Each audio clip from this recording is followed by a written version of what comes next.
Ah, hell. I'm in the wrong game again. Hey guys, Nary here from Drakewing Gaming. Some of you know me on Twitter, The Gaming Dragon. Today I'm coming at you another Let's Play episode of The Echo. So, let's delve into this deep, dark hole of horribleness and pick up right where we left off. Still trapped in Brian's grimy clutches. Ugh, I am not looking forward to where this is going. Ah, God, I just don't think this is going to have a happy ending. But we'll see. Maybe it'll surprise me. I know there's a sequel. I forget what the sequel is called. The Smoke Room? I think the Smoke Room might be a prequel. I'm not sure. Okay, anyway, let's do it. It's not a lot of pressure, but it's enough to make me want to gag. Also, guys, if you notice a cut in the video, it means I had to answer the door for some people who are doing our lawn today. So, yeah. Anyway, Brian chuckles again. See? You're probably only thinking about how it's hard to breathe right now. Just trying to figure out how to make it stop, but... Brian leans back, revealing a terror-stricken otter on the ceiling, his eyes bulging, teeth bared. Now you see what's happening to you. Your brain telling you, yeah, this is really fucking happening. The leather squeaks a little as he pulls it down tighter. I start to writhe at this point, and I see my tongue sticking out, my face a mask of horror. You feel more, and that's what I like. Brian comes back into my vision, his expression different. He's really searching my face now, like he's looking for something. Maybe you like it too. Finally, with a final squeak of leather, Brian lets go and I gasp hungrily for air. Brian pets my head while I cough, inhaling shakily. Don't exaggerate, that wasn't nothing. He moves away again and slumps back into the couch, pulling at his crotch.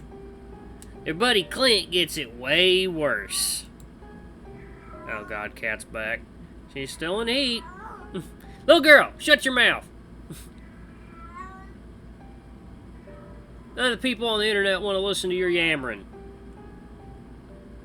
I choose not to stare at the choking otter on the ceiling and instead look out the window, feeling fresh tears roll down my face.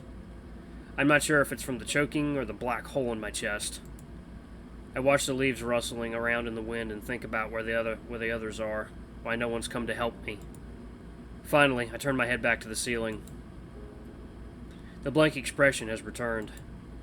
Brian continues to chuckle at his cartoons, and despite myself, I ask another question. Have you ever killed someone? For the first time, Brian ignores me. I don't say anything for the rest of the day.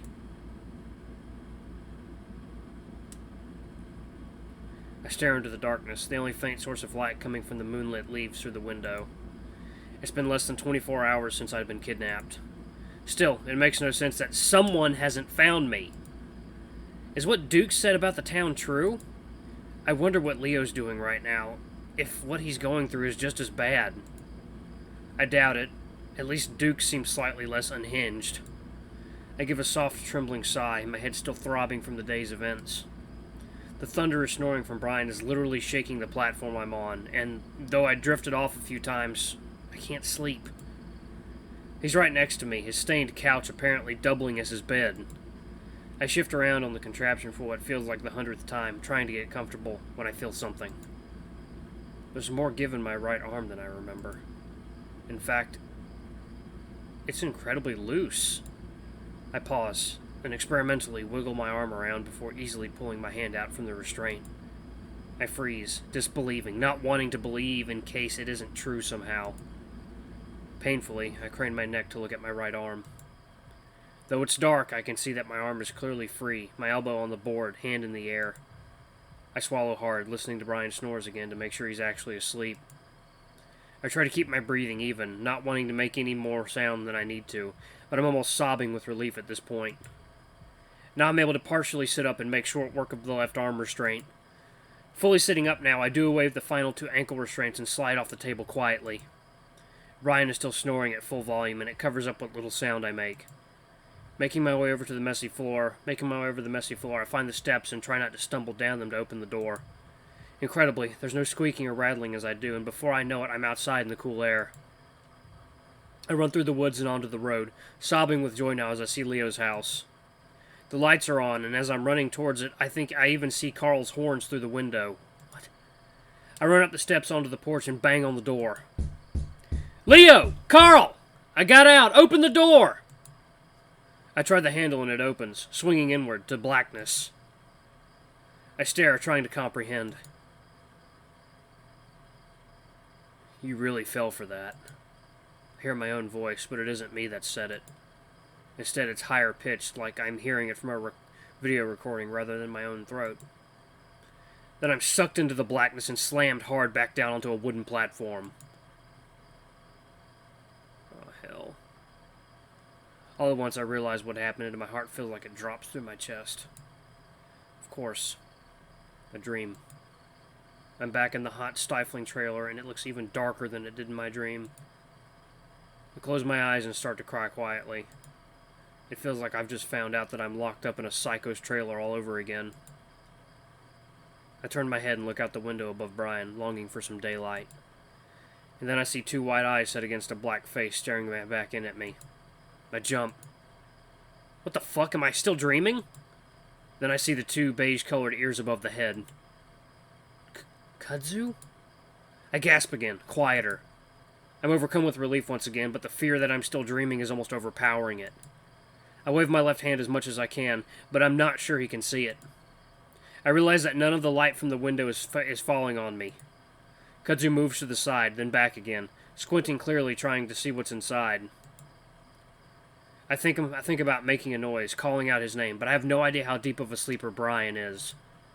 As if on cue, Brian gives a louder snore and rolls over.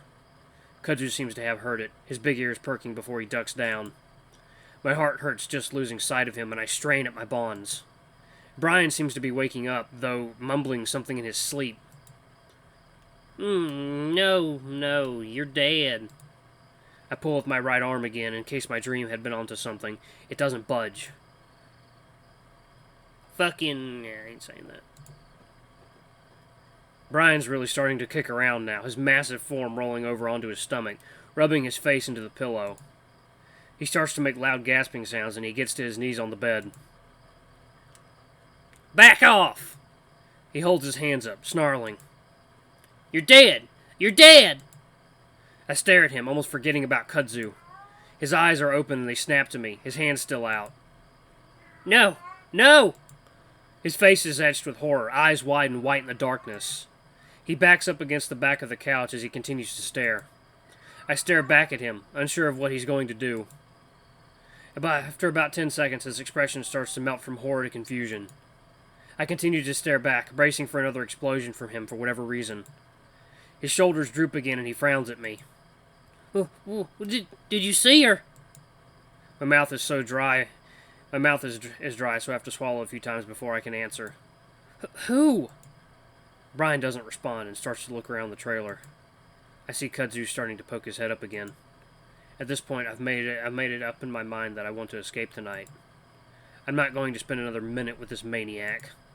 Making a decision that could mean life or death so suddenly is terrifying and exhilarating. I don't give myself time to think about it. Brian! He doesn't answer, starting to get up and look around. Brian, I have to go to the bathroom. Brian sighs as he flips on the light.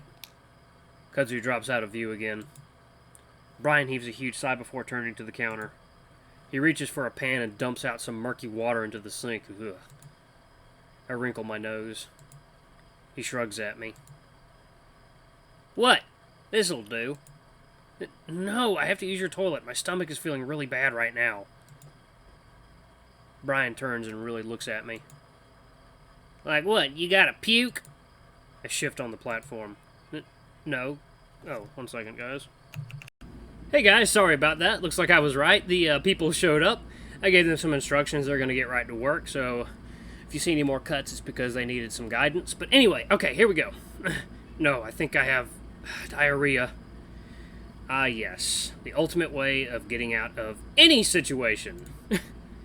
Brian pulls a look of extreme disgust, which is kind of funny for someone who apparently never showers.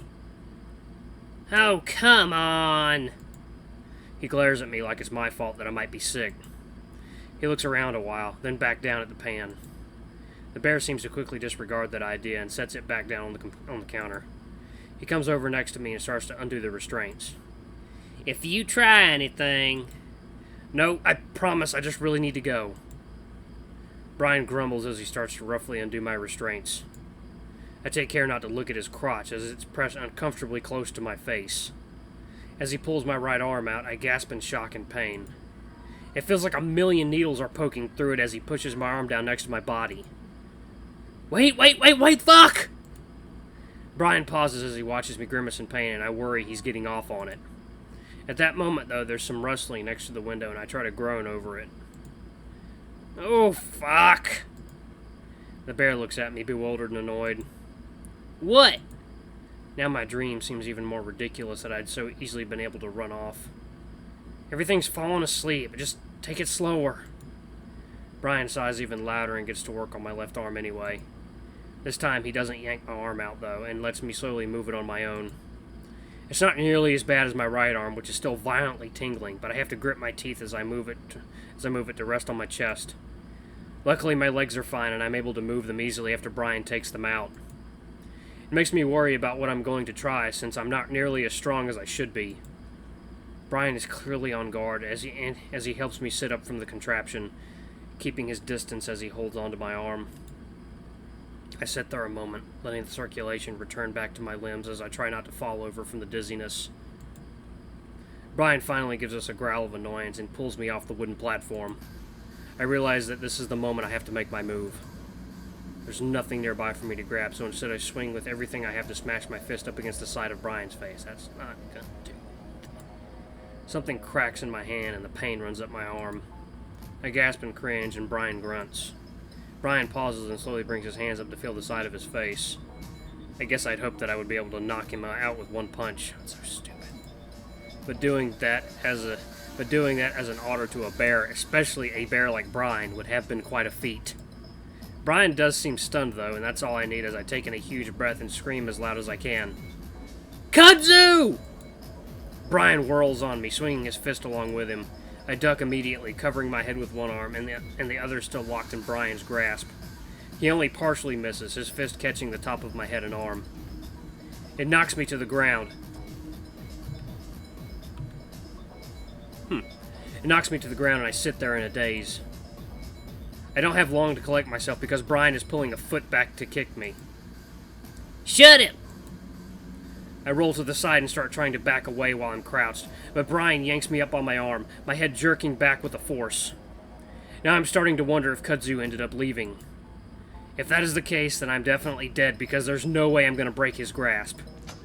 As I'm thinking this, the door bangs open. Brian is in the middle of drawing his fist back when it happens, and he freezes, looking over the door. Kudzu stands there, his eyes wide behind his black mask, chest heaving. He's scared, I can tell, but Brian's shot gives me the opening I was looking for. I reach in between his legs and grab his Weirdly enough, the first thought I have is about how fucking big it is. It takes both my hands to wrap around it fully, and when I do, I twist and yank down as hard as I can. He might actually like that. I pour all my fear and anger into the attack, snarling as I do.